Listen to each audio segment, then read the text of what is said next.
Soldados, tenemos dos opciones. Podemos ser aniquilados por el ejército que Pompeyo está juntando contra nosotros, o podemos luchar por nuestra vida lo mismo que lo hemos estado haciendo día a día durante 8 años. He tomado mi decisión. Voy a ir a Roma. Voy a cruzar el Rubicón. ¿Alguien quiere venir conmigo?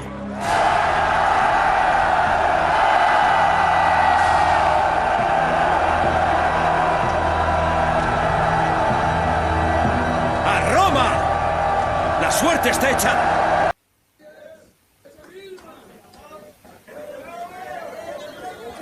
A los diputados que no han querido parar la crisis de narco y de asesinatos y sicariatos, que le están bajando de nuevo.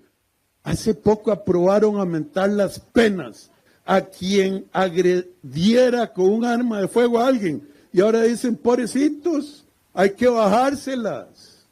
A los que sueltan, a los que matan, a los mismos de ellos, como el subdirector del OIJ. ¿Qué nos pasó, Costa Rica? Cuando nos dormimos, no sé, pero que nos estamos despertando hoy es la verdad. Tic-tac, tic-tac, tic-tac, tic-tac.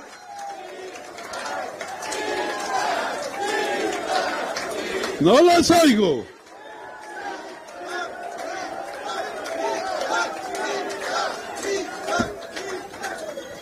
Todo en democracia. Yo, y que pongan esto para que no me venga Carlos a buscar otra vez, por beligerancia política. Yo les dije por quién votar. Yo les dije por quién votar. Ahora les pregunto como compatriota. ¿Ustedes ya saben por quién votar? Bueno.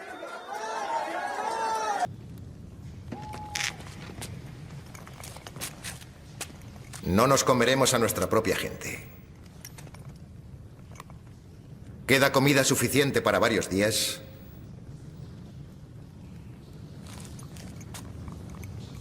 Si solo alimentamos a nuestros hombres.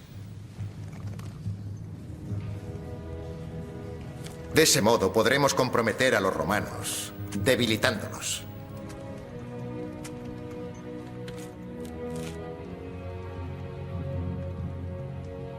Yo digo que les entreguemos a nuestras mujeres e hijos. Nuestras raciones nos mantendrán vivos durante varios días más. Si nuestras mujeres e hijos se convierten en sus cautivos, los romanos tendrán que alimentarlos y eso reducirá sus provisiones. Debemos despedirnos de nuestras familias y hay que hacerlo hoy. Pase lo que pase, debemos cerrar las puertas tras ellos para siempre. De ello depende nuestra pervivencia. Este será nuestro sacrificio a los dioses.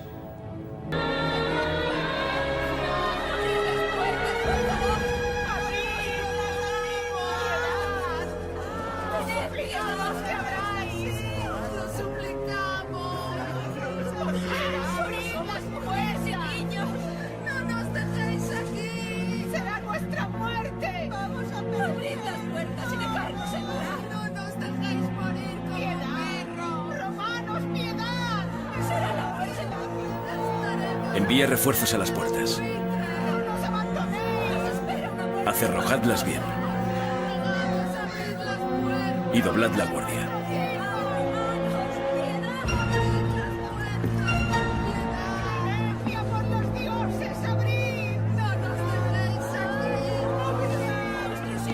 César, te ruego que lo reconsideres. Morirán todos.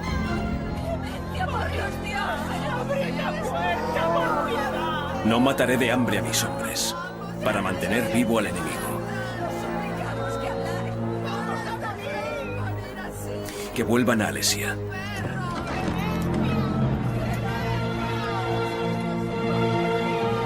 En realidad es alarmante, por decirlo de alguna manera, pero prácticamente también es catastrófico.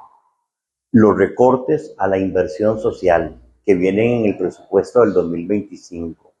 Porque aquí estamos hablando ya de que la política fiscal juega con la vida de las personas. La política fiscal está jugando con el futuro de las personas. La política fiscal está generando hambre, desintegración familiar. Desde las 10 de la mañana inició la manifestación que convocó a miles de personas, que era convocada por los productores agrícolas ante el malestar que existe por las políticas que viene implementando el Ejecutivo.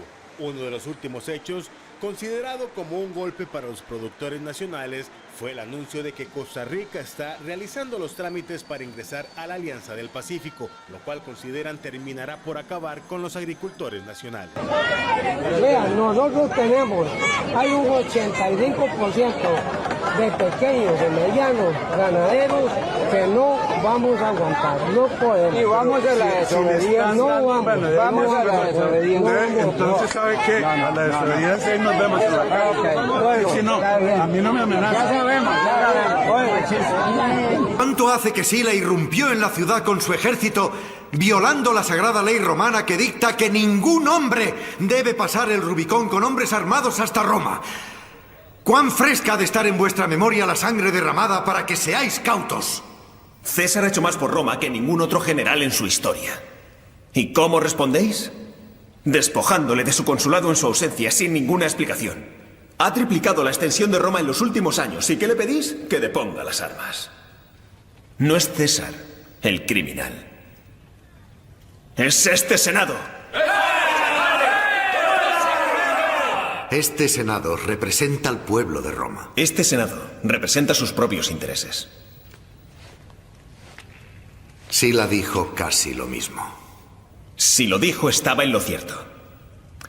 Pero la diferencia entre Sila y César es que el pueblo temía a Sila y a César lo ama.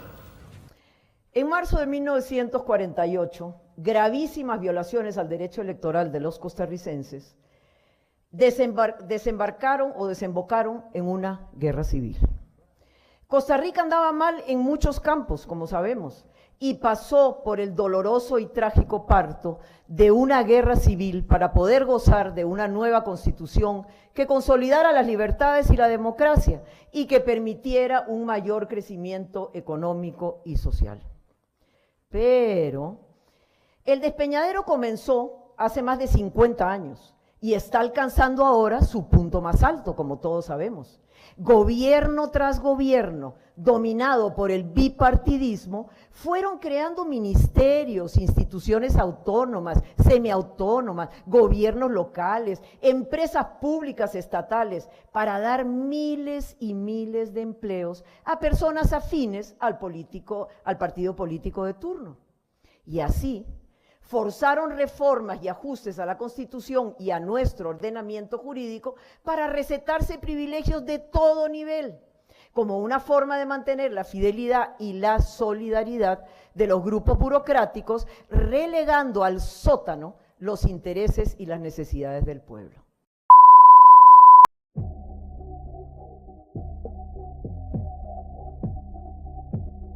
En el episodio anterior vimos cómo el general romano más famoso de la historia y el funcionario estrella del Banco Mundial que gobierna Costa Rica comparten muchas cosas en común, como su origen humilde, la búsqueda de justicia para las personas de a pie, su estilo gerencial, el uso de escándalos íntimos por parte de la oposición para descalificarlos y su llegada al poder de forma épica. En esta segunda entrega conoceremos cómo ambos caudillos se comieron la bronca para ayudar a su pueblo con las luces y sombras que dichas acciones trajeron. ¿Preparados?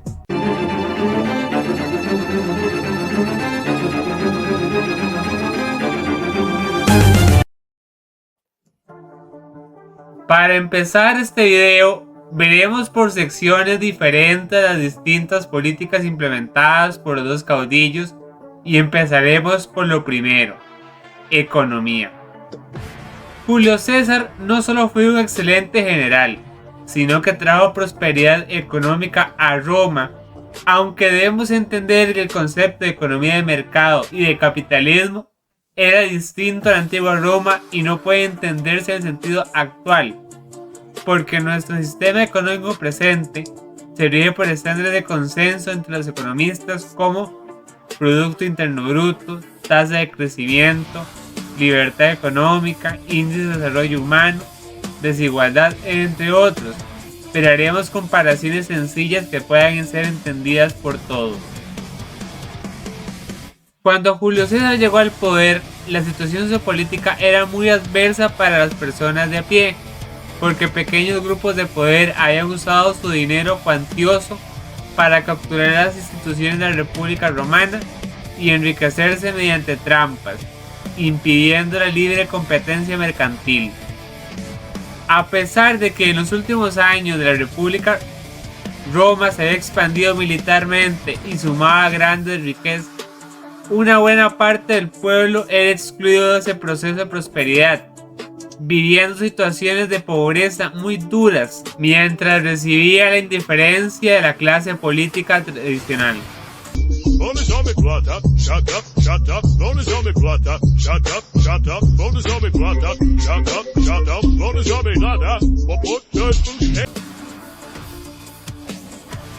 Los dos grandes grupos políticos romanos eran los Optimates y los populares, siendo los primeros una versión primitiva del conservadurismo de derecha, pero sin política de libre mercado, protectores de las grandes fortunas y elitistas, mientras que los segundos serían una mezcla arcaica entre socialdemócratas y socioliberales que abogaban por ampliar los sectores medios de la sociedad romana como pequeños campesinos, autónomos urbanos como constructores, artesanos y artistas, además de implementar democracia directa y llevar valores romanos a las zonas conquistadas. Aunque existían grupos protomarxistas como el liderado por el gladiador Espartaco, estos grupos eran compuestos por el lumpenproletariado, o sea, delincuentes de clases bajas y revoltosos que aprovechaban la ocasión para cometer fechorías, pero no anhelaban una transformación real de Roma y no compartían el apoyo del pueblo trabajador.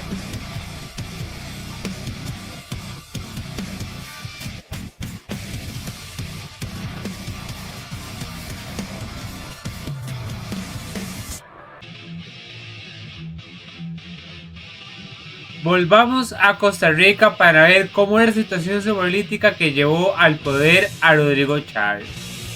En 1948 hubo una guerra civil en el país después de que el gobierno social conservador del calderonismo, movimiento del caudillo Rafael Ángel Calderón Guardia, en alianza con la Iglesia Católica y los comunistas, pero que dicho presidente en ese momento era Teodoro Picado, desconoció las elecciones de ese año, acusando de hacer fraude al ganador de las mismas, Otilio Late, hasta que se cabrió una figura poco conocida de la historia nacional, José María Figueres Ferrer o Don Pepe para los amigos. Ese señor era un agricultor, cafetalero, empresario y streamer radiofónico que había sido arrestado hace unos años por criticar las acciones turbias del calderocomunismo durante una transmisión en vivo y fue expulsado del país. ¿Tienen miedo? ¡Pues puta! ¡Al país! ¡Sépalo! Hágale unos toquecitos ahí. ¡Maldito te voy! El país se fue a una guerra civil de 44 días entre los seguidores de Figueres llamados el Ejército de Liberación Nacional y las fuerzas del ejército costarricense aliadas a batallones obreros. Dicha guerra empezó el 12 de marzo de 1948 en Pérez Celedón y sería ganada por Figueres y sus poderosos zapatos con los que entró victorioso a la capital. La Junta Fundadora de la Segunda República, liderada por Figueres, creó una nueva constitución en 1949, inspirada en la de 1871, pero agregándole demandas sociales, nacionalización bancaria y creando muchas instituciones públicas para usar el gasto público como impulsor de la economía, o sea, keynesianismo y estado social del derroche. Una vez terminado el gobierno provisional, le dejó el país a Otilio Late para que administrara la pulpería. Los comunistas y los calderonistas fueron prohibidos, pero sus militantes se organizaron en el Partido Unificación Nacional, de tendencia liberal, y gobernaron en 2 ocasiones, con Mario Echando y José Joaquín Trejo. Después del desgobierno de Carazo, un socialista resentido con Don Pepe, la crisis de los años 80 hizo que el país tuviera que abandonar su modelo keynesiano puro para implementar una versión criolla y moderada del Consenso de Washington, una receta dietética como la de bajar de peso, pero enfocada en la economía. Y al igual que para bajar de peso hay que dejar de comer en exceso carbohidratos simples y grasas, hacer ejercicio y tener una dieta balanceada, los nutricionistas financieros del Banco Mundial y el FMI ayudaron a nuestros gobernantes a transformar la economía costarricense, basada en la agricultura y con una pequeña industrialización basada en el fracaso modelo de sustitución de importaciones a una más orientada hacia el libre mercado, con menos empresas públicas y burócratas y con prioridad al comercio internacional. Estas reformas salvaron nuestra economía, pero hubo un problema porque los partidos políticos tradicionales, en lo que pudieron salir de la crisis, volvieron a crear nuevas instituciones públicas, engordando el tamaño del Estado, teniendo en la actualidad 335 instituciones, muchas duplicadas. Los empresarios amigos del bipartidismo, el PLN, fundado por Figueres, y el PUS, creado por los seguidores de Calderón, capturaron los mercados gracias a favores políticos, poniendo burocracia que estorba al emprendedor. Los escándalos de corrupción entre las élites como Cementazo y Diamante, el temor de la clase política a profundizar la motosierra, recortando el gasto público, y los abusos de los trabajadores estatales llenos de privilegios otorgados a cambio de votos, que creó una nueva desigualdad que genera bronca entre los de a pie. La estafa política del progresismo del PAC, hijo del bipartidismo, que nos enyucó tributariamente al pueblo en el 2018 y que hizo un ajuste fiscal tibio, más el autoritarismo pandémico de Carlos Alvarado y el estancamiento en la reducción de la pobreza, generaron que en 2022 las elecciones fueran ganadas por un economista socioliberal justiciero que quisiera comerse la bronca de hacer que Costa Rica vuelva a ser el país más feliz del mundo. Hey everyone, it's me. I would have been more on time, but I figured I'd rather just skip more on time. Whoa, it's really him. I tried to walk in Reagan's shiz. Hello Ronald, I'm Donald, and I'm famous too. Ahora retomemos la historia romana, porque una vez en el poder, Julio César buscó cómo reducir el costo de la alimentación de los sectores más pobres mediante la apreciación del denario, la moneda romana, para que el trigo y otras mercancías fueran más baratas. Por su parte, Rodrigo Chávez buscó bajar el precio del arroz mediante la ruta del arroz a través de la desregulación del precio del arroz, porque antes de 2022 el precio del grano más consumido en Costa Rica era fijado por el gobierno con controles socialistas de precios. además de ser más pequeño el arancel sobre el arroz importado, que estaba en un 36% a un 4%. A pesar de estas buenas medidas, el precio se redujo en apenas 3% por una sequía en India, uno de los principales productores de arroz en el mundo, que hizo que el precio subiera un 21% en 2023, afectando irónicamente a los países que más protegen con aranceles y subsidios a sus granjeros, mientras en Costa Rica se suavizó el golpe.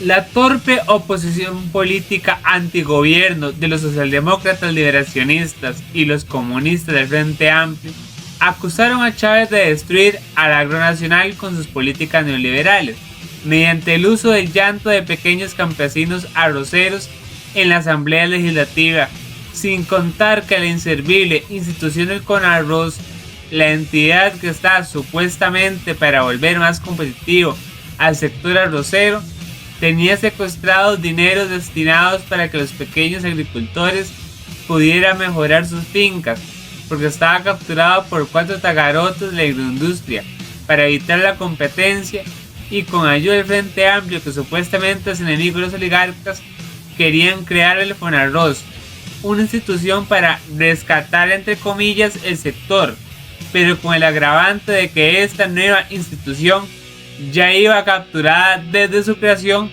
porque beneficiaría a los grandes productores de arroz.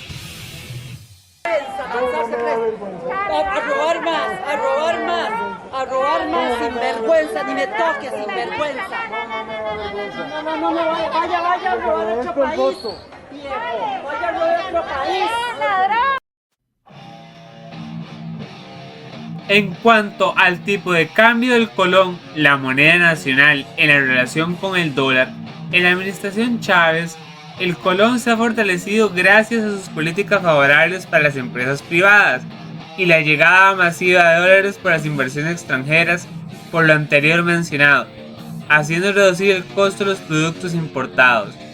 Pero nuevamente, la inepta oposición liberacionista con ayuda del Frente Amplio intentaron realizar una marcha agrícola para obligar al Banco Central a subir el tipo de cambio de forma artificial, para, según ellos, favorecer al sector agroexportador, que la estaba viviendo por un hueco.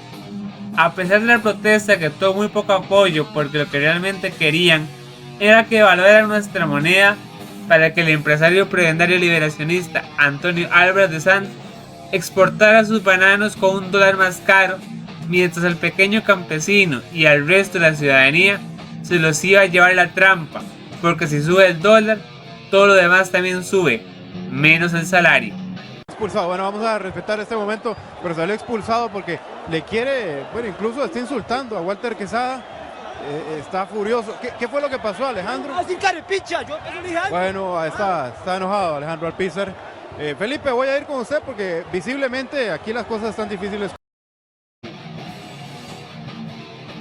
Pero reducir el costo de la vida no fue lo único que hizo Julio César con los menos favorecidos de Roma, sino que también buscó reducir el desempleo, pero de una manera mucho más humanitaria, porque dio incentivos para que los grandes terratenientes, artesanos y comerciantes contrataran trabajadores libres y asalariados, y con ello hacer menos dependientes del trabajo de los esclavos, cuyas condiciones laborales eran muy precarias. En cuanto al desempleo, Rodrigo Chávez logró bajar la tasa de desempleo, que le recibió en 13% en 2022 al 7,3% en 2025, aumentando el empleo formal para sectores tradicionalmente relegados como las mujeres, los jóvenes y la población de zonas alejadas del gran metropolitana. Va a pasar lo mismo de ayer, o sea, yo estoy trabajando. Yo no uso internet para ver viejas ni viejos chingos bailando chingos ahí en la pantalla. Yo estoy trabajando para pagarle a ti, Gostar. Por parte del gobierno se ha buscado convertir en ley una iniciativa que crea jornadas diferenciadas en las industrias de zona franca, llamada 4x3, donde el trabajador va 4 días a bretear y descansa 3 días. Aunque el proyecto beneficia a las empresas y aumentaría el empleo, Hay un problema con esta propuesta porque lo implementa en una jornada de 48 horas semanales, una de las jornadas más largas de Latinoamérica, teniendo días de 12 horas de sudarla duro, lo cual, según la evidencia científica, no favorece las condiciones de vida de los trabajadores, reduciendo a largo plazo su productividad por el cansancio crónico. Porque todavía no se ha aprobado esta ley, dicho aspecto negativo puede ser eliminado mediante jornadas de 10 horas durante los 4 días de trabajo, teniendo una jornada de 40 horas semanales, logrando matar 2 pájaros de una pedrada al reducir el tiempo de trabajo y satisfaciendo las necesidades de los empresarios y sus colaboradores.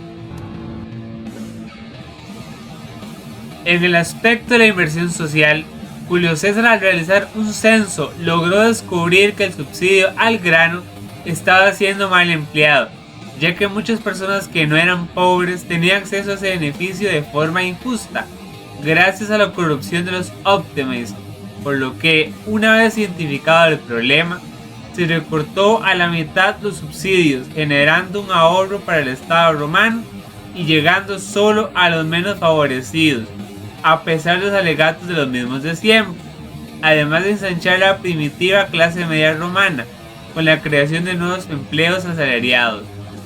Por su parte, Rodrigo Chávez, con ayuda de Jonely León, la presidenta ejecutiva del Instituto de Mixto de Ayuda Social, recortó la inversión social porque había sido despilfarrada por los políticos tradicionales que tuvieron estancado por más de 20 años el porcentaje de pobres en un 25%, a pesar del asistencialismo. Al hacer más con menos, se llegó de manera más eficiente a los menos favorecidos, y en 3 años de gobierno, la pobreza se redujo de un 23% al 18%, cosa que no se veía en mucho tiempo. A partir de 2025, el modelo de atención social cambia, creando rutas de ascenso a la clase media, mediante 2 ramas: la obtención de un empleo formal o dando acceso a capital semilla y capacitación para iniciar un negocio, donde los beneficiarios deben cumplir metas que los hagan avanzar, y de no cumplir por falta de huevos, recibirán penalizaciones. Skipper, debemos estar 8 kilómetros arriba, eso limita nuestras opciones. Yo creo mis propias opciones. Se llama capitalismo, amigo. Julio César buscó incrementar la cantidad de agricultores en el mercado con la distribución de tierras obtenidas en las guerras como la de las Galias entre los legionarios como premio por sus años de servicio, favoreciendo la competencia, ya que gracias a las reformas militares de su tío, el general Cayo Mario, muchos sectores empobrecidos pudieron hacer una carrera profesional en el ejército, algo que los Optimates solo reservaban a las clases medias y altas. Pero que seas un buen soldado y duraras 25 años en las legiones, recibías una granja y ascendías socialmente. Por su parte, Rodrigo Chávez no hizo una reforma agraria, pero sí hizo cambios en el sistema de banca para el desarrollo para ampliar el acceso a crédito a los pequeños agricultores, porque la banca solidaria estuvo secuestrada muchos años por los amigotes del Partido Liberación Nacional, para impedir el surgimiento de nuevos competidores. Además, se avanzó en la eliminación de 146 trabas en la economía, entre las que están la actualización del formulario del 05 para la solicitud de autorización como exportador habitual, aclarando requisitos y facilitando la selección múltiple de aduanas, así como la indicación de instalaciones operativas. Además, ya no se requiere información sobre exportaciones de años anteriores, además de la mejor herramienta EDI 7. Se actualizó la declaración de impuestos, estableciendo que el recibo oficial de 110 solo aplicará a ciertos impuestos. Además, se implementó el servicio de débito en tiempo real para el pago inmediato de impuestos autoliquidativos y la fusión de sociedades. Se clarificaron los procedimientos y requisitos, delegando a la administración la verificación de información en base de datos públicas y otras más.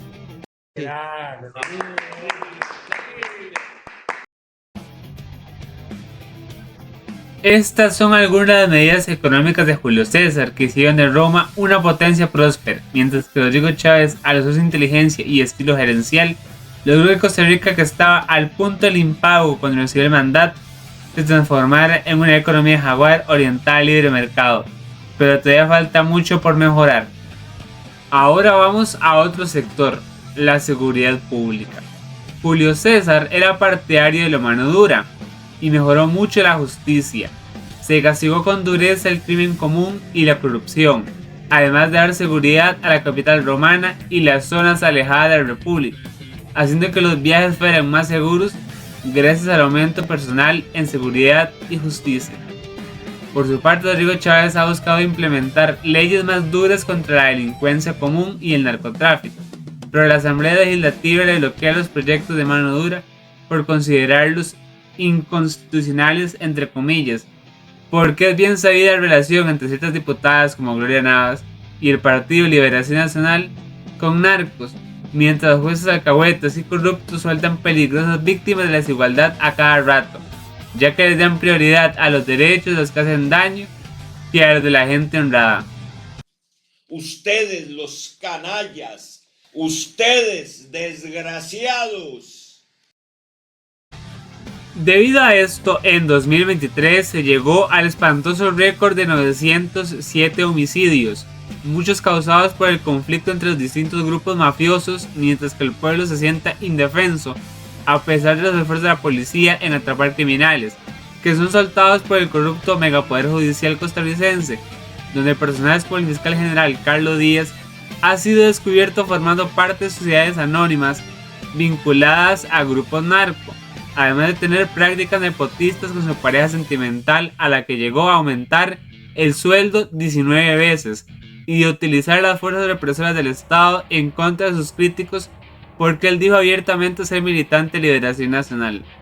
Todo con la licencia de Dios, que según él fue quien lo eligió como fiscal general, como si esto fuera la teocracia iraní.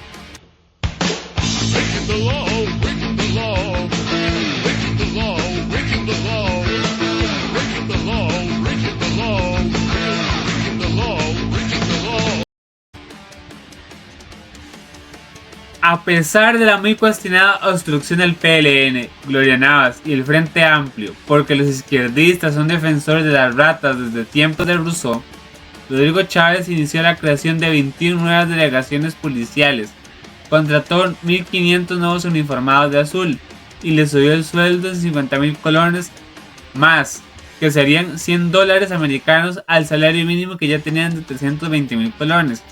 Porque es bien sabido que cuando un policía tiene un salario pequeño, puede ser tentado a la corrupción.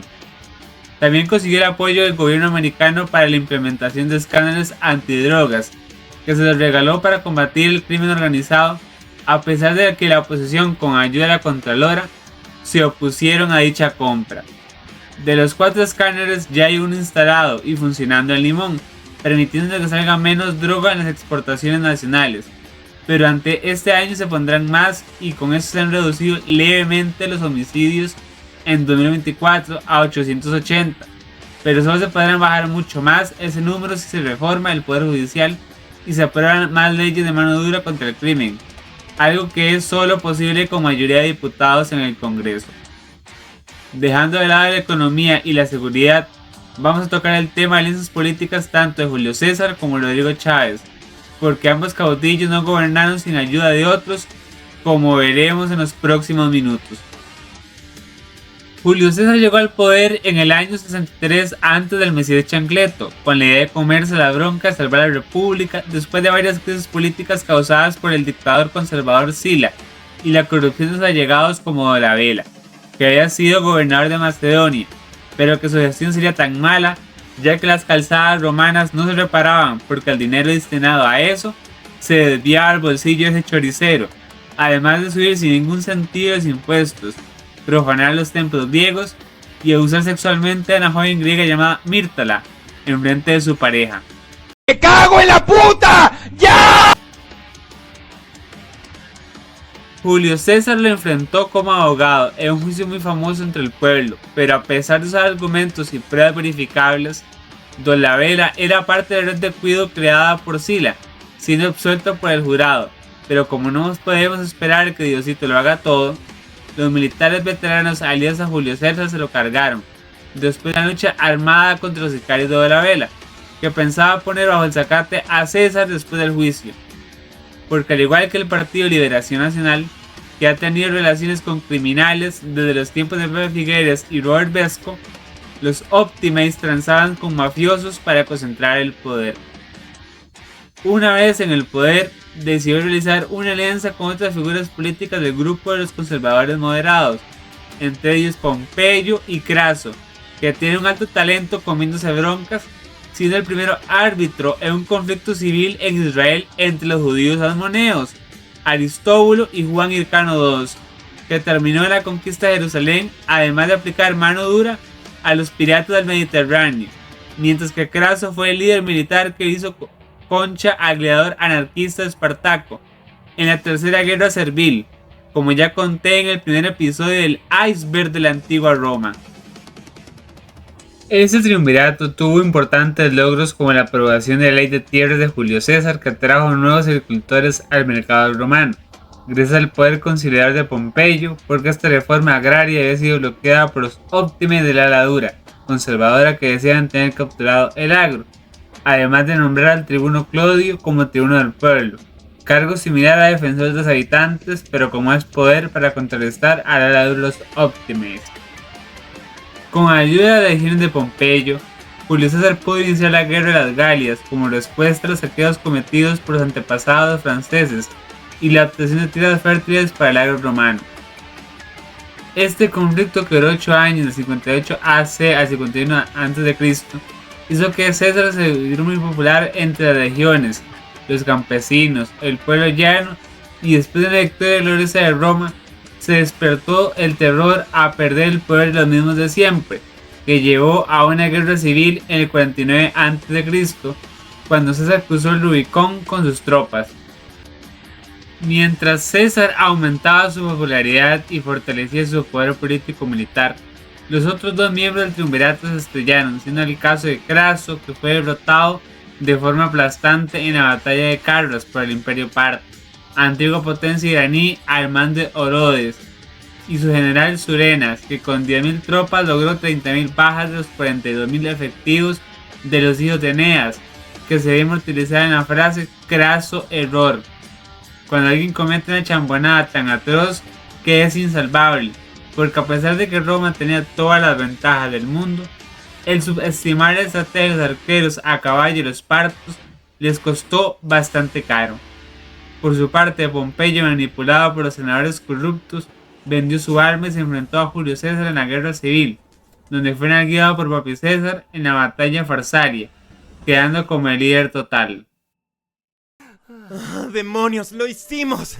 ¡Eso fue genial, chicos! ¡Pero no mencionaron mi nombre! ¡Oh, mierda! Rodrigo Chávez llegó al poder en segunda vuelta con apenas 10 diputados en el Congreso, lo que es insuficiente para realizar las reformas profundas que Costa Rica necesita, por lo que entre 2022 y 2023 realizó alianzas con 3 partidos de derecha, entre ellos los conservadores de la Unión Social Cristiana y el neopentecostal Nueva República, y con el PLP, Partido Liberal Progresista de Eli Feinsack, teniendo en común una agenda liberal en lo económico y de valores tradicionales en lo social y cultural. Este se logró la aprobación de los eurobonos, una forma de financiamiento donde el gobierno coloca deuda en los mercados externos.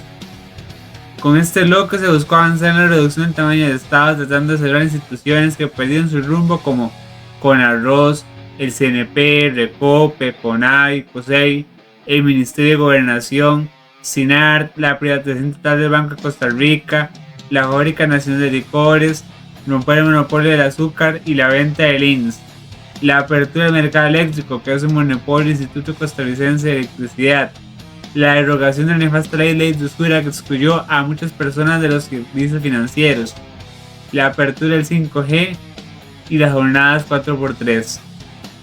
Dejando de lado la economía, también se pusieron de acuerdo para eliminar el adoctrinamiento escolar, brindar apoyo a la causa provida, siendo los neorepublicanos los que celebraron el comprometido de Jocelyn Chacón como ministra de Salud, hasta que ésta renunció en 2023, y el enfrentamiento del sector libre mercadista nacional con las universidades públicas por el FES y el rechazo al pacto pseudoambientalista y liberticida de Escazú, que pondría muchas trabas al sector productivo en nombre del medio ambiente. De todo lo anterior mencionado, se ha podido concretar muy poco porque el CONARROS y el CNP no se ha podido cerrar por la obstrucción del PLN y del FA. El proyecto de ley que derogaba las tasas de usura fue archivado. Los otros proyectos para cerrar instituciones fueron archivados. La venta del Banco de Costa Rica se ha intentado en 3 ocasiones y ha sido bloqueada por diferencias entre el PLP y la fracción oficialista en la manera de cómo ejecutarlo. Las jornadas por 2x3 hasta 2025 volvieron a la palestra, después de bloqueos por parte del Frente Amplio. La apertura del mercado eléctrico sigue en discusión. La destrucción del monopolio FANAL fue votada en contra por la unidad, algo inesperado porque este partido que se considera partidario del libre mercado, lo que ha generado mucha tensión entre las facciones legislativas del bloque aliado de Chávez. Los 5 buenísimos. Grandes héroes del bien que luchan contra el mal. Al final, dicha alianza terminó quebrándose de forma similar al triunvirato de César, Pompeyo y Craso, mientras que el gran ganador ha sido Chávez porque le abrió los ojos al pueblo de lo malo que puede ser la política tradicional. Eli Feinstein, que había sido aliada de Rodrigo Chávez, le quitó el apoyo después de que Chávez le quitara a la empresa privada Cinde, propiedad de la familia Feinstein, la tarea de traer inversiones extranjeras para trasladar dichas funciones a Procomer, agencia gubernamental dedicada al comercio exterior. La razón detrás de esta decisión es que Cinde solo seducía al 5% de las empresas extranjeras y las que llevaban solo se quedaban en gran área metropolitana, dejando de lado las zonas rurales periféricas y costeras, por lo que Rodrigo Chávez quiso aplicar el principio cesariano y llevar la romanización a las zonas periféricas, o sea, utilizar a Procomer para que la inversión extranjera llegue a más partes del país con empleos formales de calidad, y a pesar de los llantos del inútil, el gobierno de Chávez convirtió a Costa Rica en uno de los países que más atraen inversión foránea en relación a su PIB. Otra de las razones del quiebre entre la relación entre Rodrigo Chávez y Eli Feinstein fue el proyecto de ley redactado por el PLP que bajaría el precio de los vuelos en Centroamérica para favorecer a dedo a la única compañía aérea que lo brindaba, Volaris, uno de los donantes de campaña del partido lobista progresista, porque no es muy liberal crear iniciativas legislativas para capturar mercados, aparte de que dicho proyecto de ley destruiría la industria turística nacional, que necesita lo que llaman pasear estén por lo menos una semana en el país, y con este proyecto recorrer Centroamérica podría durar la misma semana que sin esa defensa se podía recorrer Costa Rica. En primer lugar, felicitaciones, don Cangrejo. Gracias, me gusta el dinero. ¿Qué lo inspiró a construir un segundo crustáceo cascarudo justo al lado del original? ¿El dinero? Otro de los puntos de quiebre fue el escándalo de los diputados de la oposición con la empresa china de tecnología Huawei, que trajeron los hermanos Ari del PLN a Costa Rica con el TLC con China en 2008. Los ayatollahs socialdemócratas le entregaron un contrato jugoso a la compañía china para que desarrollara las tecnologías móviles del 3G y el 4G. Y los ejecutivos del imperio de Jade nos dieron como regalo un estadio de fútbol soccer, a cambio de que los chinos puedan usar esas tecnologías para espiarnos, porque al igual que con TikTok, a los dirigentes del Partido Comunista Chino les encanta sobarse el tilín con tus datos privados. Antes de que me señales de que el tío Sam hace lo mismo, te recuerdo que los gringos aman la libertad y tienen más control del gobierno, mientras que China, como todo país zurdo y totalitario, las reglas constitucionales se las pasan muy bien por donde no da el sol. Chávez quiso cambiar esos contratos amañados y que la iniciativa del 5G fuera ofrecida a los consumidores por diferentes empresas, alineándose con la posición de Estados Unidos en la Guerra Fría contra China, con un decreto que excluye a las empresas de países que no hayan firmado el Tratado de Ciberseguridad de Budapest, que curiosamente no había tenido la chayotera del gobierno de China y Rusia, los países del eje del mal. En una extraña casualidad, Johanna Obando, diputada del Partido Liberal Progresista, mejor conocida como la Robagallinas, porque en los microcuentos motivacionales de Eli Feinstein se resaltó el origen humilde de esta congresista, porque ella en su niñez perseguía gallinas para recoger los huevos, algo que fue motivo de burla en las redes sociales porque muchos campesinos señalaron de que ellos, incluido quien les habla, tienen sus gallinas en pequeños galpones que cuentan con nidos dentro, donde las ponedoras colocan su óvulo para consumo de dueños, y quien persigue una gallina posiblemente quiera robarla.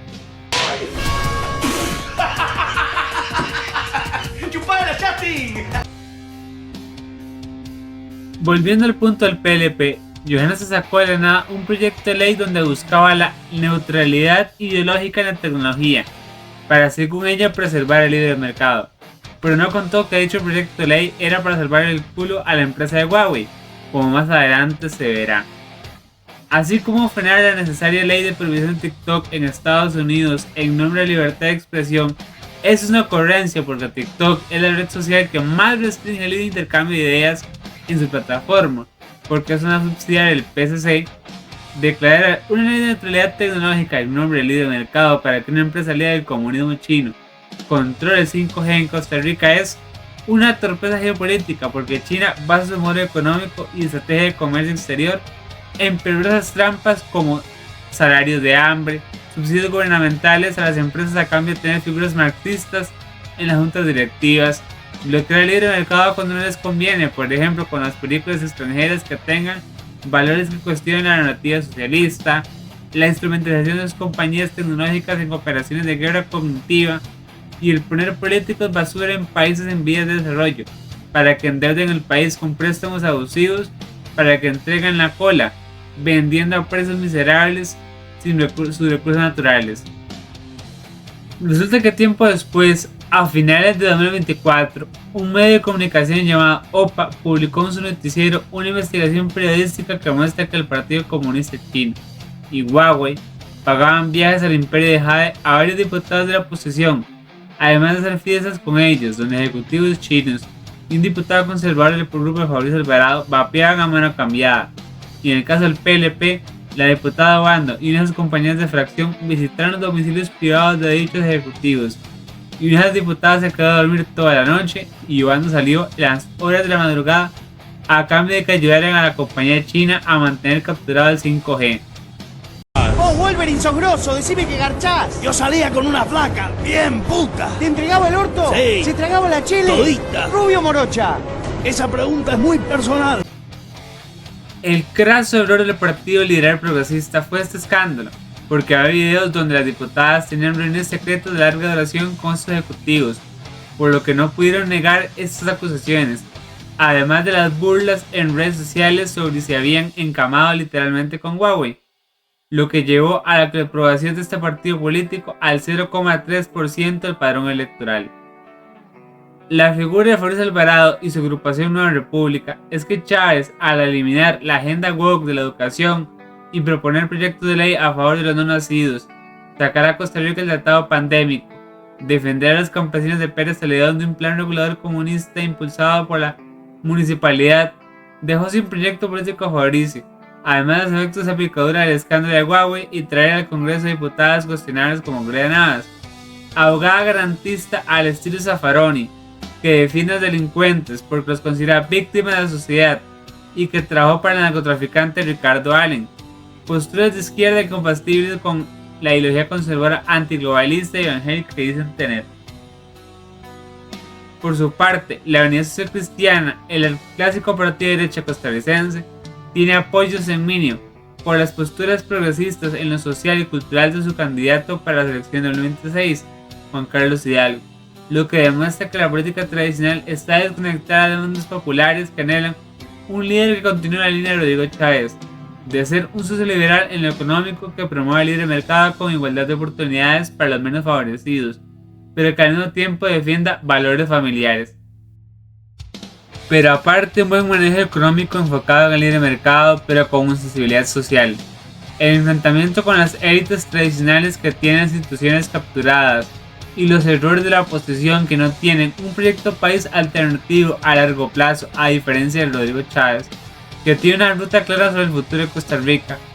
¿Qué otros factores hacen que el economista del Banco Mundial que gerencia dicho país centroamericano sea tan popular entre las personas de a pie? La respuesta está en la guerra narrativa entre el gobierno y la prensa canalla, que sirve a las élites nacionales mientras el gobierno se esfuerza a ayudar al pueblo. Los segundos buscan descalificar con medias verdades y mentiras completas la labor del presidente Chávez por puro revanchismo político, ya que el Partido Liberación Nacional perdió las elecciones de 2022 gracias al descontento generalizado producto de 40 años de un modelo económico contradictorio, donde coexistían liberalización, proteccionismo y privilegios injustos por temor de la clase política a los grupos empresariales prebendarios y a la mafia sindical del sector público.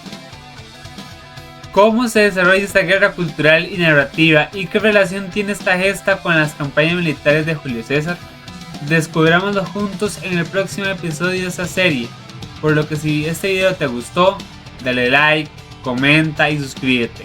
En la descripción encontrarás mis redes sociales por si quieres mantenerte en contacto, conocer mi día a día y ver material avanzado.